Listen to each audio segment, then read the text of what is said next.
இன்னைக்கு நம்ம சாம்பார் தான் வைக்க போகிறோம். அதுக்கு ஃபஸ்ட்டு கேஸ் ஆன் பண்ணிட்டு வடச்சட்டி வச்சுட்டு என்ன பண்ணணும்னா எண்ணெய் ஊற்றி கடுகு போட்டு தக்காளி வெங்காயம் போட்டுட்டு தக்காளி வெங்காயம் நல்லா வணக்க உடனே என்ன பண்ணணும்னா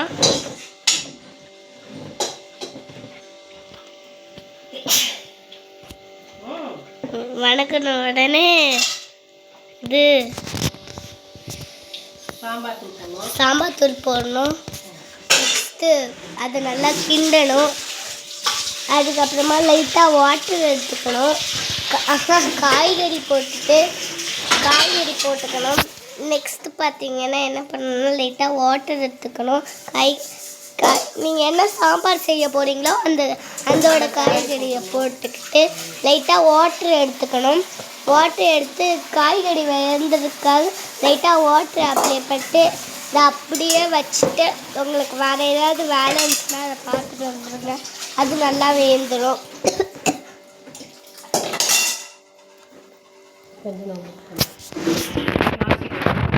பார்த்து போடணும். பார்த்தீங்கன்னா பாஸ்பருத்து போட்டு அப்போ கோஸ் பொரியல் செய்யலான்னு இருக்காங்க. ஃபஸ்ட்டு சாம்பார் செஞ்சுட்டு நெக்ஸ்ட்டு கோஸ் பொரியல் செய்யறதுக்கு நான் சொல்கிறேன். இப்போ அது நல்லா இந்த மாதிரி ஒரு சட்டியில் போட்டு இந்த மாதிரி புகை வந்துக்கிட்டே இருக்கலாம். அப்புறமா இப்போ என்ன பண்ணணும்னா ஒரு 5 minutes கழிச்சு அதை பார்க்கணும். வெயிட் பண்ணுங்க, அப்பா காட்டுவாங்க. ஆமாம், வெயிட் பண்ணுங்க. எப்படி இது இருக்கு காட்டுவாங்க. அது வரைக்கும் கிச்சன் டூர் இப்படியே போட்டுடுறேன். இதுதான் எனக்கு டைனிங் டேபிளுக்கு அப்புறம் இங்கே தான் வாட்ரு. இது அப்புறமா இங்கே கீழெல்லாம் ஜாமான இருக்கும். இங்கே வாட்டர் கேன் வைக்கிற இடம். இதுதான் கை கழுவுற இடம். கண்ணாடி மேலே டச்சாக வரும். இங்கே கேலண்டர் மாட்டிக்கலாம். அப்புறமா இங்கே ஸ்டிக்கர்ஸ்லாம் ஒட்டி இங்கே கேட் வந்துடும் அப்படியே போகிறதுக்கு. நெக்ஸ்ட்டு இங்கே பார்த்தீங்கன்னா அது ஓவன் இதெல்லாம் வந்து இங்கே பாத்திரம்லாம் வச்சுப்போம். இங்கேயும் அதே மாதிரி தான். இங்கே மேலே அடுப்பு வரைக்கும் இங்கே என்ன வேணால் வச்சுக்கலாம். இதான் எங்கள் கிச்சன். வாங்க போய் ஹால் டூர் பார்த்துட்டு வந்துடலாம். போய் சமைக்கும் போது சொல்லுங்கள்.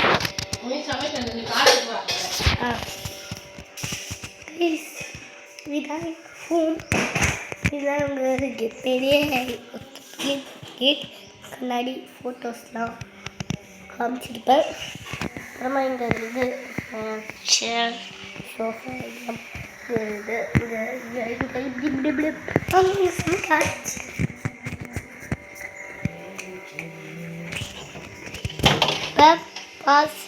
பாசிப்பருப்பு தானே. பாசிப்பருப்பு பொரியலுக்கு தண்ணி விடுவில் போய் பாசிப்பருப்பை பார்த்தீங்கன்னா இப்போ நல்லா தண்ணி ஊற்றி வேக வைக்கணும். இந்த மாதிரி ஒரு இதில் வேக வச்சுட்டு 2 சட்டி எல்லோரும் கார முட்டை செய்ய போகிறோம். ஃபஸ்ட்டு என்ன பண்ணணும்னா எண்ணெய் ஊற்றிடணும். எண்ணெய் ஊற்றினதுக்கு அப்புறமா நீங்கள் இப்போ என்ன பொரியல் செய்யணுன்னாலும் ஃபஸ்ட்டு எண்ணெய் ஊற்றிட்டு தான் செய்யணும். இல்லை அது நல்லா இல்லை போய் நான் எண்ணெய் ஊற்றுறது எப்படி ஊற்றுது எது செய்யணுன்னாலும் எண்ணெய் ஃப்ரை பண்ண போகிறீங்கன்னா எண்ணெய் ஊற்றணும்.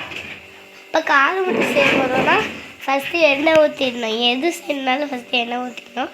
எண்ணெய் ஊற்றினதுக்கப்புறமா நீங்கள் முட்டை செய்ய போகிறீங்கன்னா முட்டையை தனியாக எடுத்து வச்சுட்டு அதுக்கான மசாலாலாம் எடுத்து வச்சுக்கணும். பெருசாக ஒரு முட்டை எடுத்துகிட்டு வெங்காயம் நல்லா இப்போ எந்த மாதிரின்னு காமிங்க. எப்படி வெட்டணும்னா இந்த மாதிரி வெட்டிக்கணும். இந்த வெட்டுற மாதிரி வெட்டிக்கணும். வெட்டுறதுக்கு இந்த மாதிரி வெட்டிட்டு என்ன பண்ணணும், அதுக்கப்புறம் ஒரு டொமேட்டோவாக வெட்டிக்கணும். எந்த மாதிரி வெட்டினோன்னா இதோ இங்கே குட்டி குட்டியாக வெட்டி குட்டி குட்டியாக நல்லா வெட்டிக்கிறோம். இதோ வெங்காயத்தையும் தக்காளியும் போட்டு பச்சை மிளகாவை வெட்டணும். பச்சை மிளகா, வெங்காயம், தக்காளி இந்த மாதிரி வெட்டி வச்சுக்கோங்க. அதுக்கப்புறமா எண்ணெய் ஊற்றுங்க சட்டியில். எண்ணெய் ஊற்றிங்க சட்டியில். ஃபஸ்ட்டு எண்ணெய் ஊற்றிட்டு இந்த மாதிரி காய்கறியெல்லாம் இங்கே எடுத்துங்க.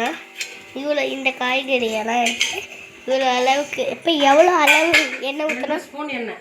2 ஸ்பூன் எண்ணெய் ஊற்றிக்கணும். எண்ணெய் ஊற்றினதுக்கப்புறம் நம்ம வெட்டி வச்சுருக்க காய்கறி இந்த மாதிரி தான் வெட்டணும். இதான் பார்த்தீங்கன்னா இது சுட்டுக்கார சாமி சுட்டுக்க மாட்டேன். குடும்ப விளக்கு கண்ணனியே. நெக்ஸ்ட் இப்போ நம்ம என்ன பண்ண போகிறோம்னா கடுகு தான் கடுகு போடணும். கடுகு போட்டணும். கடுகு பொரிஞ்சோன்னா ஃபஸ்ட்டு எண்ணெய் ஊற்றி அப்புறமா இந்த மாதிரி தக்காளி, வெங்காயம், பச்சை மிளகா வெட்டி வச்சுட்டு க்ரீன் பச்சை மிளகா வெட்டி வச்சுட்டு நெக்ஸ்ட்டு என்ன பண்ண போகிறோன்னா பார்த்தீங்கன்னா அந்த எண்ணெய் ஊற்றி கடுகு போட்டு அது நல்லா ஃப்ரை ஆகணுன்னு கருவேப்பிலை இருக்குல்ல, கருவேப்பிலையை கொஞ்சம் கறி லீஃப் போட்டுக்கிட்டு நம்ம வெட்டி வச்சுருக்க காய்கறி எல்லாம் அதுக்குள்ளே போடணும். வெட்டி வச்சுருக்க காய்கறியெல்லாம் போட்டுட்டு என்ன பண்ண போனோன்னா காய்கறியெல்லாம் போடுங்க. நீங்கள் என்ன சாம்பாருக்கும் முட்டை இதுக்கும் போட்டு வச்சுருக்க காய்கறியெல்லாம் போட்டுக்கோங்க. இன்னும் இப்படி போட்டுட்டு நம்ம அங்கே வச்சுருக்கிறது பாசிப்பருப்பு வேணும்னு தண்ணி ஊற்றி வச்சுருக்கோம். இப்போ இது நல்லா கிண்டிக்கோங்க. முட்டையை உரிக்க போகிறாங்க. இப்போ முட்டையை உரிக்க போகிறோம். ஃபஸ்ட்டு நீங்கள் முட்டையை நல்லா கழுவி எடுத்துக்கோங்க. கழுவினா தான் நல்லா வேக வச்சு வச்சுக்கோங்க. கழுவிட்டு வேக வச்சு அதோட தோலெல்லாம் உரிக்கணும்.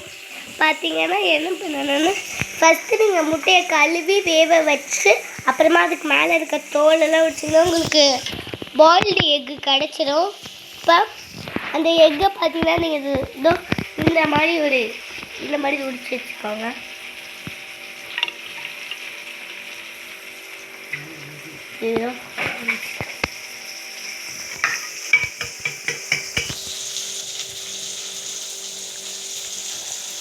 உரிச்சிட்டு இருக்கேன். அது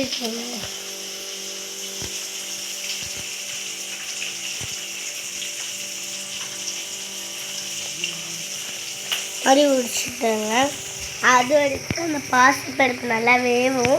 அப்புறமா முட்டையை சாம்பார் வச்சது நல்லா கொதிக்க ஆரம்பிச்சிருச்சு. இப்போ முட்டையெல்லாம் ஒரு எத்தனை முட்டை போய் 4 எக் பார்த்தீங்கன்னா நீங்கள் எடுத்து வச்சுக்கலாம். உங்களுக்கு எவ்வளோ பேர் வீட்டில் இருக்காங்களோ எவ்வளோ வேணுமோ அவ்வளோ எடுத்துக்கலாம். நீங்கள் 4 தான் இப்போ நம்ம எடுத்துருக்கோம். 4 பேருக்கு தான். 4 பேர். 2 அத்தைக்கு 1 அப்பாய்க்கு 1 அப்படின்னு சொல்லு. எனக்கு 1, எனக்கு 2, எங்கள் அத்தைக்கு 1, எங்கள் அப்பாய்க்கு 1. அதனால் நாங்கள் 4 எக்ஸ் எடுத்துக்கிறோம். வீட்டில் உங்களுக்கு எத்தனை பேர் இருக்காங்களோ அத்தனை எக்ஸ் எடுத்துக்கலாம் நீங்கள். ஆமாம், உங்கள் வீட்டில் 10னா நிறைய சாப்பிடுவாங்கன்னா நீங்கள் நிறைய கூட எடுத்துக்கலாம்.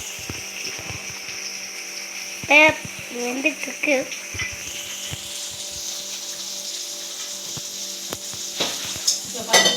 முட்டை உரிச்சிட்டாங்க.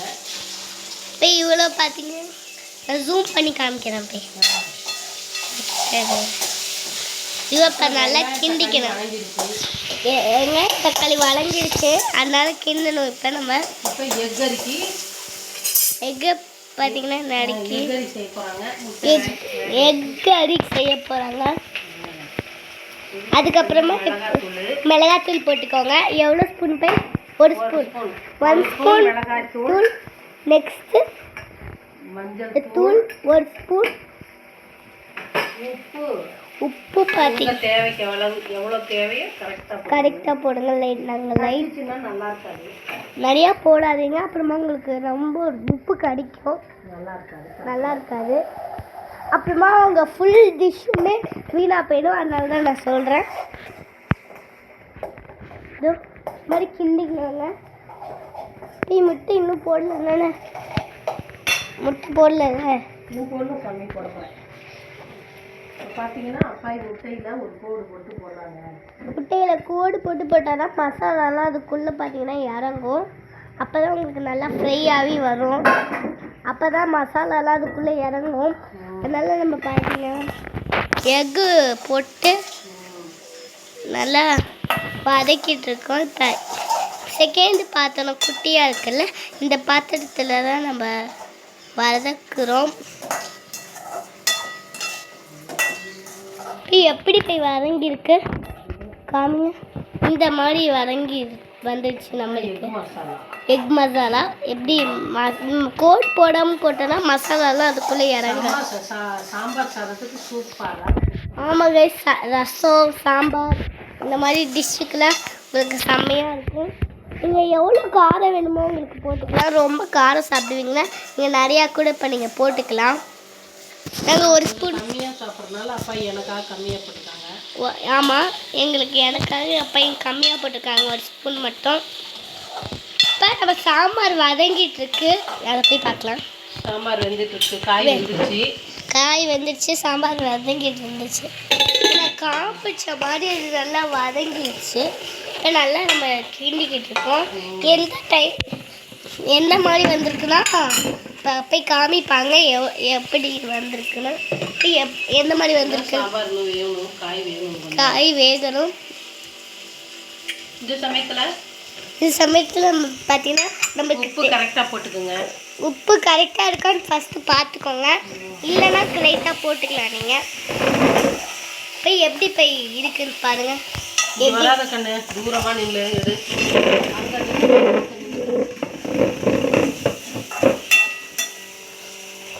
நம்ம டோரு கிட்ட இருந்தாச்சு. நான் ஜூம் பண்ணி எடுக்கிட்டா போய் அப்போ தான் தெரியும்.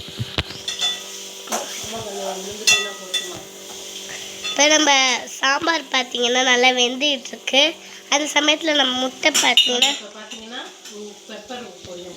லைட்டாக பெப்பர் போட்டுக்கோங்க. அப்போ தான் கொஞ்சம் லைட்டாக காரமாக இருந்தாலும் நீங்கள் லைட்டாக பெப்பர் போட்டால் தான் நல்லாயிருக்கும். அதனால் பெப்பர் பொடியும் ஜீரக பொடியும் போடணும். பெப்பர் பொடியும் ஜீரக பொடியும் போடணும். அப்போ தான் நல்லா சூப்பராக இருக்கும் உங்களுக்கு வரும். இந்த டிஷ் பார்த்தீங்கன்னா நான் இப்போ தான் ஃபஸ்ட்டு விளாக் போடுறேன், சமையல் விளாக்கு. நான் இது வரைக்கும் சமையல் புக் எடுத்ததே இல்லை, இப்போ தான் ஃபஸ்ட் டைம் எடுக்கிறேன். லைக் பண்ணுங்கள், ஷேர் பண்ணுங்கள், சப்ஸ்கிரைப் பண்ணுங்கள். இன்னும் நம்ம சாம்பார்லாம் எப்படி வந்திருக்குன்னு எனக்கு தெரியாதுல்ல, வெயிட் பண்ணுங்கள், நம்ம பார்ப்போம். இந்த டிஷ் உங்களுக்கு பிடிச்சிருக்கா பிடிக்கலையான்னு லாஸ்ட்டாக சொல்லுங்கள் கமெண்ட்டில். நீங்களும் செஞ்சு பாருங்கன்னு பிடிச்சிருந்தா நீங்களும் செஞ்சு பாருங்கள். இந்த மாதிரி பார்த்தீங்கன்னா வீட்டில் இருக்கும் போதெல்லாம் இந்த மாதிரி செஞ்சிங்கன்னா உங்களுக்கு சூப்பராக இருக்கும் இந்த டிஷ்லாம். இல்லை நாங்கள் நிறைய விலாக் போடுறோம், சமையல் விலாகு. நீங்கள் எல்லாம் பார்த்து இந்த டிஷ்லாம் செஞ்சு பாருங்கள், சூப்பராக இருக்கும். இது எந்த சேனலில் போடுறீங்க? யாருக்கு சொன்னீங்க?